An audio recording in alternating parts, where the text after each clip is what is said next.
आधी रात को ससुर जी मेरे दरवाजे पर आए। उसकी आवाज़ साफ सुनाई दे रही थी। ससुर जी ने कहा, बहू बाथरूम में गिर गया हूँ और मेरी कमर में बहुत दर्द हो रहा है। अगर तुम मेरी थोड़ी मालिश कर दें तो शायद मुझे कुछ राहत मिल जाए। मैंने थोड़ा चिंतित होकर उन्हें जवाब दिया, पापू, लेकिन उन्हें अपने बिस्तर पर लिटा की कोशिश करते हुए। कई विचार आपकी मदद करती हूँ। कई विचार मेरे दिमाग में घूमने लगे। फिर जो हुआ आप सोच भी नहीं सकते, क्योंकि उसके बाद मेरी पूरी जिंदगी बदल गई है। लो दोस्तों, आज की दिलचस्प भरी कहानी शुरू करने से पहले आपका सा अनुरोध है कि आप हमारे चैनल को सब्सक्राइब करके बेल आइकॉन प्रेस कर ले, ताकि रोमांटिक और दिलचस्प कहानी आप मिस ना कर सको। चलो फिर शुरू करते हैं। दोस्तों, मेरी शादी के 4 महीने बाद अचानक मेरे पति की एक दुर्भाग्यपूर्ण दुर्घटना में मृत्यु हो गई। मेरे पिता ने मेरी शादी कराने के लिए बहुत मेहनत की थी, लेकिन 4 महीने के भीतर ही मैं फिर से अपने पिताजी के दरवाजे पर खड़ी थी। मेरे मायके में मेरी माँ नहीं थी, इसलिए मैं बहुत डरी हुई थी। अगर मेरी सौतेली माँ नहीं थी, इसलिए मैं बहुत डरी हुई थी। अगर मेरी सौतेली माँ कुछ कहेगी तो मैं कैसे वहाँ रह सकती हूँ, जिससे डर और भी बढ़ गया। ससुर जी ने मेरे पिता से कहा कि वह अपनी बहू को अपने घर वापस ले जा रहे हैं। मेरी सौतेली माँ तुरंत सहमत हो गई, लेकिन पिता ने तुरंत उत्तर दिया, यदि आपका बेटा नहीं है तो आप मेरी बेटी को क्यों ले जा रहे हैं। फिर मेरी सौतेली माँ बीच में बोली, वे कह रहे हैं अगर वो उसे ले जा रहे हैं तो ले जाने दो। उन्होंने कहा कि वह उस घर की बहू है, चाहे कुछ भी हो जाए उसे उस घर में वापस जाना ही होगा।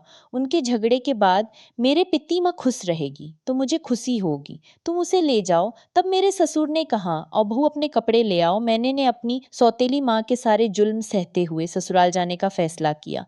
वहां पहुंचकर मैं अपने कमरे में कपड़े बदल रही थी। उसी समय ससुर जी आए और बोले, बहू एक कप चाय बनाओ। मैं तुरंत रसोई में गई और चाय बना के ले आई। चाय पीते हुए ससुर जी ने कहा, क्या तुम जानती हो, मैं इस घर में बिल्कुल अकेला हूँ। मेरा बेटा मर चुका है और तुम्हारी सास भी मर चुकी है, इसलिए मैं तुम्हें यहाँ ले आया हूँ, ताकि मुझे अकेलापन महसूस ना हो।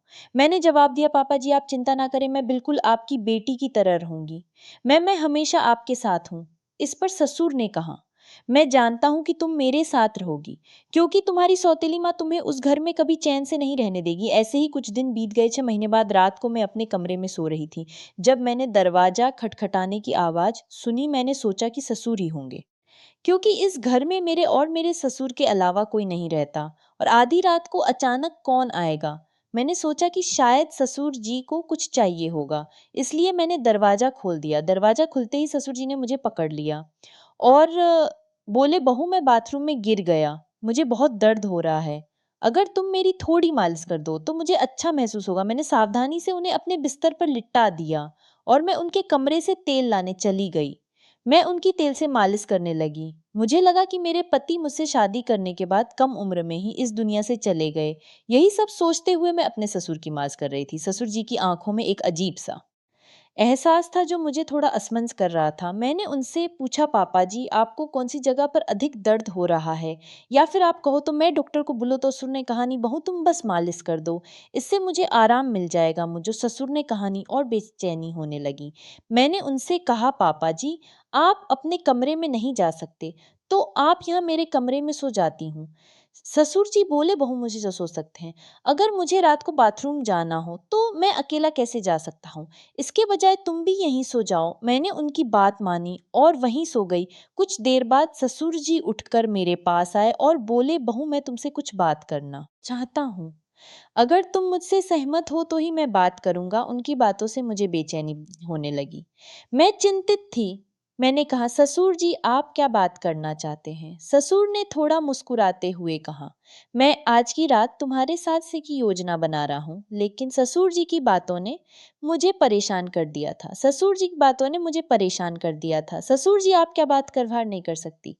ससुर ने कहा, सुन बहू, मुझे विश्वास है कि मैं पहले तुम्हारा ससुर था, लेकिन अब तुम्हारा पति भी मर चुका है और अब तुम्हें रोकने कोई नहीं आएगा। मैं अकेला हूँ और तुम भी अकेली हो। हम एक दूसरे का समर्थन कर सकते हैं। उसकी बातों ने सचमुच मेरा दिमाग चकरा दिया था। मैं कुछ नहीं कह सकी। सौतेली माँ का दुर्व्यवहार और ससुर का अजीब व्यवहार। किसी तरह रात कटी और अगली सुबह में बैठकर सोचने लगी। ससुर के शब्दों के बारे में मेरी स्थिति थोड़ी अलग थी ना। उन्होंने जो कहा उसके बारे में सोचिए असंभव था। मुझे नहीं पता था कि क्या अगले दिन ससुर जी ने कहा, "बहू मैं तुमसे कुछ भी गलत नहीं माँग रहा हूँ, मैं बस तुम्हारे जीवन में खुशियाँ लाने की कोशिश कर रहा हूँ। मैं अकेला नहीं रह सकता और तुम भी अकेले नहीं रह सकती।" मैं इस बात से भ्रमित हो गई और कुछ बोल ना सकी। कुछ देर में ससुर जी बाहर चले गए और फिर मैंने ससुर जी की बात मानने का फैसला कर लिया। इस तरह जी मेरा अकेलापन और मेरे ससुर जी के साथ अजीब रिश्ता आगे बढ़ता जा रहा था। पति की मौत के बाद मुझे लगा कि अब मैं इस दुनिया में अकेली हूँ।